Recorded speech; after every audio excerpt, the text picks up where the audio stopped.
beloved Boss Mike Cervera.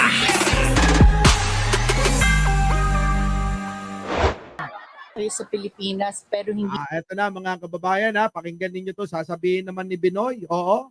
Binoy, pasok! niyo nadalaw si former President Duterte. Pero kung may pagkakataon po kayo makausap siya, ano po yung gusto niyong sabihin sa kanya? Number one, No. bayani ka, boss. You know? Nyo mga kababayan, so bayani na pala ngayon yung mga manyakis. Ganun ba sa DDS? Yung mga manyakis ang ginagawa ng bayani? Ibang klase talaga to. Oh, bayani daw si boss niya. Sabi ko sa inyo, naging senador ito, hindi to para manilbihan sa ating mga Pilipino. Naninilbihan to, Banat Boy, kay Digunyo. Di ba? Si Digunyo lang mga kababayan, ano? Oh. Grabe ka naman, Marshall. Sino si Banat Boy talaga? Tuloy. Yun na, ako, nirehearsal ko na yun eh. Oh, Pagka kita nyo, pinagpa-practice ang pabayan? Ibig sabihin, hindi galing sa puso yan. Kasi may practice pa para sabihin no? Oh. binigyan ako ng pagkakataon, sasaludo agad ako kay Mayor. Boss, Oh.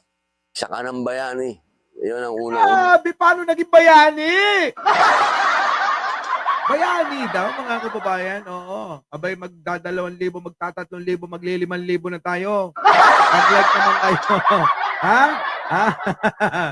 Grabe, ibang klase. Oo. Ano kung sasabihin sa kanya, tapos yakapin ko siya. Ay. Hindi kita iiwan, boss. Sabagay, pare-pares itong mga ito. Nung nakaraan, nakita natin, may sinisibasib na babae ito eh. Kaya nga ang tanong ko mga kababayan, payag ba si Mariel yan? Payag ba si Mariel na may sinisibasib na iba to? Ballpoint man? Nagtatrabaho nagtatrabaho siya para kay Digong. Ngayon, binabantayan niya ron. Oo, kung hindi pa sila itinaboy sa Netherlands, mga kababayan, abay hindi pa titigil tong mga ito. Di ba, mga kababayan? Kahit saan makarating, hindi kita iiwan. Kahit sa impyerno, sasamahan nito. Ganon ho si Digong, ganon ho si Robin kay Digong. Hindi ho nila, hindi po daw nila iiwan kahit saan makarating, kahit sa impyerno. Ayun naman ang buwang big lagi ni Digunyo, pupunta sa impyerno. O di sama-sama sila. Baka siguro naman mga kababayan na sinasabi ni Robin Padilla magiging bayani si Digong sa impyerno. Dahil lahat ng kasamaan mga kababayan, pinakyaw na nito. Ni Digong. Diba? Lahat ng kasamaan mga kababayan, pinakyaw na ni Digong Lahat na ng kagustuhan ni Satanas, abay, lahat yung ginawa Kaya siguro, sinasabi nila na magiging bayani nila si Digong sa impyerno nga lang. Hindi to replay, kaya yan. Hindi replay, hindi. Live na live ako. Live na live. Grabe, dumako naman tayo sa mga nagrarally dahil nabanggit natin. Nako, sa mga nagrarally mga kababayan, alam nyo ba na 84% ng mga kabataan dito sa Pilipinas, abay, gusto na mabitay na si Digong. Alam ka ba, Boss Mike? Sige, eto na. Panoorin natin. Ano yung balita? Pasok! Percent ng mga estudyante nais matanggal si VP Sara Duterte ayon sa CSI survey. Si Sara pala to mga kababayan.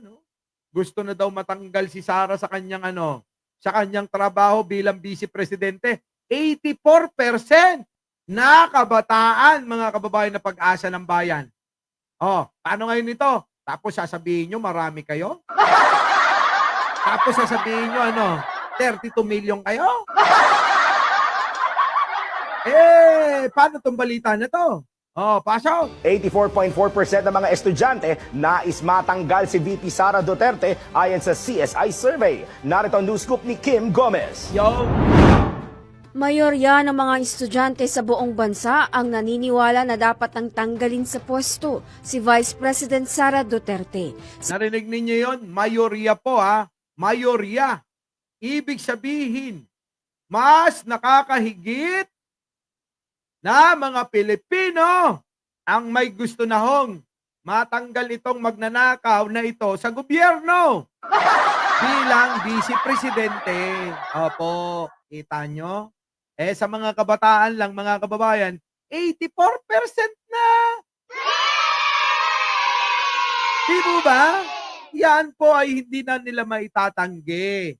Sapagkat nga mga kababayan, sabi nga ko nga, doon sa live namin, sa may Big Five, the Big Five, opo mga kababayan, sa kasama ho natin dyan, sila Coach Jarrett, Sangkay Janjan, Mark Ramos, at Takero Miyamoto. At syempre, ang inyong lingkod, mga kababayan. Sino ho ang nakaranas ho ng mga rally, ng mga people power na naganap sa EDSA? Kung mapapansin nyo, mga kababayan, ang naitatalang bilang ng mga dumadalo dyan, milyon-milyon. Umaabot ng 3 milyon na mga rallyista ang mga dumadalo para magpabagsak ng isang gobyerno. Ngayon, ang tanong, kaya bang pabagsakin ng 3,000, 2,000, 1,000, 300 na tao? Tapos sasabihin nyo, mas marami kayo? Yung po yan, mga kababayan, napakadali lang. Yung po, nung panahon pa ng mga kababayan, 1980s, 90s, 2000, mga kababayan. Di ba? Year 2000, mga kababayan, 2000, yun, sakto, 2001, mga ganon, di ba? Ngayon, ang tanong ko sa inyo, kaya ba nila na pabagsakin? Ayun, ang pinapakita nila yung sa Davao, marami daw sila. 30,000, mga kababayan. Sa palagay nyo, yung 30,000 na tao, kaya magpabagsak? Kahit pa sila, nandun na sa Mindanao. Baka sakali yung mayor nila doon. Kung si Mayor Baste ang pababagsakin, kaya nilang pabagsakin yon. Pero mga kababayan, ang panawagan nila yung gobyerno mismo. Si Pangulong Bongbong mismo ang gusto nilang patanggalin sa pwesto at ipalit nga itong lokal-lokal na ito, mga kababayan. Di po ba? Papayag ba kayo? Ito papalit na Pangulo. Napakarami na itong dapat sagutin sa ating mga Pilipino na hanggang ngayon, mga kababayan, no comment pa rin siya. Bagkos, mga kababayan, nandoon. Saan? Sa ibang bansa. Anong ginagawa? Nagrarally. Mga kababayan, nagrarally. Kasama yung mga nauuto nila. Tama po ba, mga kababayan? Tama po ba? Di ba? Sabi ko nga, buhayin nila rin si Cardinal Sin, Narciso Alvarez. Kapag nabuhay nila si Narciso Alvarez, kaso, mga kababayan, ang simbahang Katoliko ay hindi naman sumasang-ayon sa mga Duterte. Bagkos, tinutulig pa ng simbahan ng Katoliko ang pamilyang Duterte sapagkat nga ito umabuso sa kapangyarihan. Di ba ba? Ano yun, Sarah? Ito na. 84%, pasok. 84.4% ng mga estudyante nais matanggal si VP Sara Duterte ayon sa CSI survey. Narito ang news scoop ni Kim Gomez. Mayorya ng mga estudyante sa buong bansa ang naniniwala na dapat nang tanggalin sa pwesto si Vice President Sara Duterte. Sa isinagawang survey ng Center for Students Initiatives, 84.4% o karamihan sa mga respondent ang nagsabing gusto nilang matanggal sa pwesto ang Vice Presidente. Habang 12.2% naman ang hindi. At ayun, yung mga DDS, mga kababayan, 12.2. Yung mga DDS yan, tuloy. 3.1% naman ang sumagot ng undecided. Kukunti na lang yung walang pakialam, mga kababayan. Pero yung may mga pakialam ngayon ng mga kabataan, abay, napakarami na. Napakarami na. At 84.4 na dyan, mga kababayan, na gusto na nilang tanggalin, mawala. Etong si Sara Duterte at hindi na muling makatakbo pa sa kahit anong posisyon sa gobyerno. Sapagkat mga kababayan, eto si Sara ay booking na sa mga ginawa. Diba? Tuloy. 40% ng mga respondent ay nasa National Capital Region, 35% naman sa Balance Luzon, 5% mula sa Visayas, at 10% naman sa Mindanao. Bukod Kita nyo mga kababayan, siguro 10% na yan. Hindi pa yan pumabor lahat mga kababayan, 10%. Oo, bakit to? Maraming nagtatanong bakit wala yung mga kasama natin, yung mga kaibigan natin sa ating channel na The Big Five. Ano po? Kaya nga ho, The Big Five, 5 lang ho yun. Yung po kasi mga kababayan, ano po, sinauna-una pang mga grupo namin yan. Oo, ay umpisahan pa lang ng eleksyon mga kababayan, kampanyahan pa lang, magkakasama na ho kami. Pero wag kayong mag-alala, sapagkat lahat naman yan ay iimbitahin natin. Ano? Para makasama natin siya, The Big Five! Okay ba yun, mga kababayan? Okay ba yun?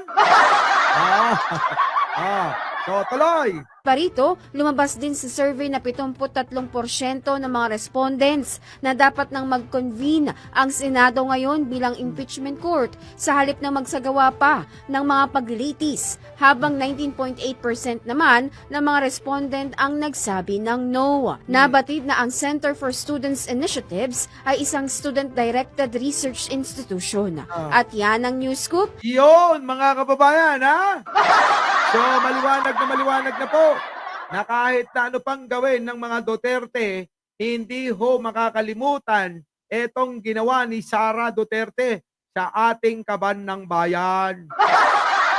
Kahit ano pang paggawin yung pagdadivert ng mga issue ni Sara Duterte, tandaan nyo, babalik at babalik tayo sa issue niya. Yun ang dapat tutukan natin mga kababayan. Yung issue ni Sara na hindi niya maipaliwanag kung saan niya dinala yung kanyang mga confidential fund. At isa pa rito mga kababayan, ay alam naman natin na itong si Sara ay napakaraming ginamit na mga kung ano-anong pangalan. At ito na nga, kahapon na-discover na naman, pati yung grupo o team ng grocery, mga kababayan, ayun! Diba? Oo, ginamit pa rin. Diba? Our beloved Boss Mike Cervera!